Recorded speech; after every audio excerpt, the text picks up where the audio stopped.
Hello, Bacho. Let's read the given question. The question says in cyclotron, the resonance condition is option A given है the frequency of revolution of charge particle is equal to the frequency of AC voltage source. Option B given है the frequency of revolution of charge particle is equal to the frequency of applied magnetic field. Option C given है the frequency of revolution of charge particle is equal to the frequency of rotation of Earth. Option D is the frequency of revolution of charge particle, frequency of AC source and frequency of magnetic field are equal.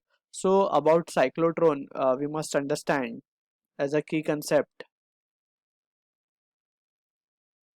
we can say cyclotron basically ये जो device है it is used to accelerate heavy charge particle like alpha, deuteron and proton. ठीक है ना, ये heavy charge particle that is positive in nature उनको accelerate करने के लिए काम आता है साइक्लोट्रॉन डिवाइस. ठीक है, सो साइक्लोट्रॉन डिवाइस में basically there are two D shape structure which are the evacuated chamber.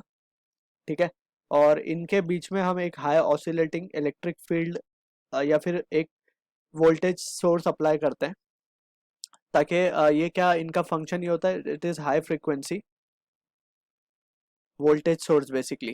ठीक है, सो यहाँ पे इनका काम होता है इन डीज का, टू डीज का पोलैरिटी को चेंज करना. ठीक है, सो यहाँ पे बेसिकली होता क्या है, जो फिनोमिना होता है, let's say we have a proton in between and सबसे पहले ऑसिलेटर क्या करेगा, लेट्स से इसने यहाँ पे पॉजिटिव चार्ज इस डी को, that is D on the left side, इसको पॉजिटिव पोलैरिटी दे दी और इस डी को उसने नेगेटिव पोलैरिटी दे दी.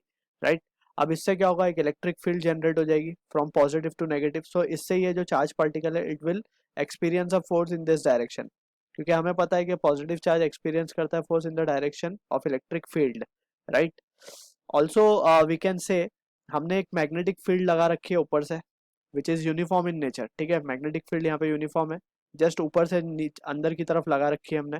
ठीक, सो इससे क्या होगा, we have already studied when a charge particle move in a magnetic field it experiences a force which is given by right hand palm rule या फ्लेमिंग लेफ्ट हैंड रूल से भी हम दे सकते हैं.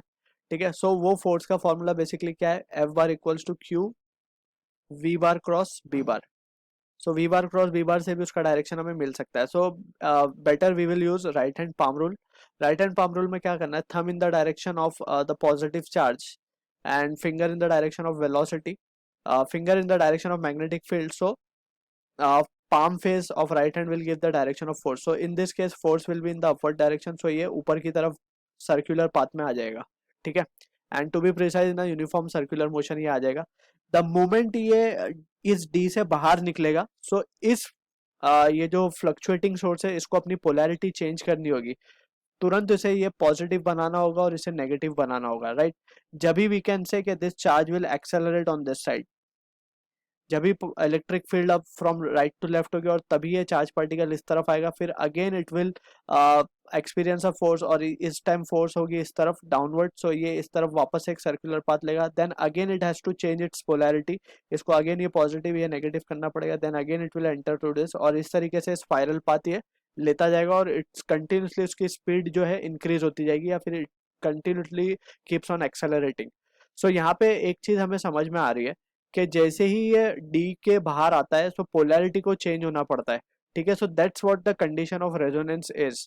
यानी कि अगर जो टाइम पीरियड है इसका बाहर आने का, बेसिकली वी हैव स्टडीड, जो टाइम पीरियड होता है वो होता है 2 pi M B 2 pi M Q B. Right, ये कंप्लीट टाइम पीरियड है फॉर वन सर्कुलर पाथ. लेकिन यहाँ पे as we can see in one D it is taking half circular path, so हम कहेंगे time period will be pi M Q B. ठीक, so इस time के हिसाब से या फिर हम कहें कि इस फ्रीक्वेंसी के हिसाब से, यहाँ से रेसिप्रोकल करके हम इसका फ्रीक्वेंसी भी निकाल सकते हैं. सो इस फ्रीक्वेंसी के हिसाब से इस हाई फ्लक्चुएटिंग या फिर हाई फ्रीक्वेंसी एसी वोल्टेज को ट्यून अप होना पड़ता है. अगर ये इसके ट्यून अप ना होगा तो क्या होगा, ये जब ये चार्ज पार्टिकल बाहर आ जाएगा, इंस्टेड अगर इसने इसकी पोलैरिटी ना बदली तो ये वापस से डी के अंदर चला जाएगा और we will not get the desired result. Alright, so इसके लिए we need to tune up और वी कैन से इसी ट्यून अप को हम कहते हैं रेजोनेंस कंडीशन, जहाँ पे हम इसकी फ्रीक्वेंसी को, इसकी जो फ्रीक्वेंसी होती है इससे हम फ्रीक्वेंसी कैलकुलेट करेंगे और यही फ्रीक्वेंसी से हम किसको ट्यून अप करेंगे, हाई फ्रीक्वेंसी एसी वोल्टेज को. ठीक है, तभी ये सिंक में चलेंगे काम, नहीं तो ये आउट ऑफ सिंक हो जाएगा। इसीलिए the reason is, you might think यहाँ पे हमने इलेक्ट्रॉन को क्यों नहीं एक्सेलरेट करवा रहे। एक्सेलरेट इसका इलेक्ट्रॉन क्योंकि एक लाइटर पार्टिकल है, ठीक है ना, वो लाइटर पार्टिकल होने की वजह से अगर उसको हल्का सा भी एक्सेलरेट किया जाए तो उसकी वेलोसिटी काफी तेज हो जाती है।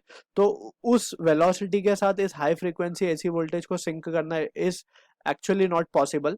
सो इसीलिए we don't use electrons over here, we use either heavy charge particle like alpha, deuteron or proton, right? So from this discussion अगर हम option A को देखें, the frequency of revolution of charge particle is equals to the frequency of AC voltage source. So ये match होता हुआ लग रहा है अपने discussion के हिसाब से। So option A को हम mark करते हैं as a right answer। Option B को भी चेक कर लेते हैं, the frequency of revolution of charge particle is equal to frequency of applied magnetic field. Magnetic field का यहाँ पे कोई रोल नहीं है, it is constant magnetic field, so इसको चेंज ही नहीं होना। So this option is incorrect, ये ऑप्शन तो बिल्कुल ही इररिलेवेंट है। एंड ऑप्शन डी की अगर हम बात करें, so the frequency of revolution of charge particle, तो इसमें मैग्नेटिक फील्ड का कोई रोल है ही नहीं। So again we can discard option D. So A is the answer to the question. I hope you understood the solution. All the best.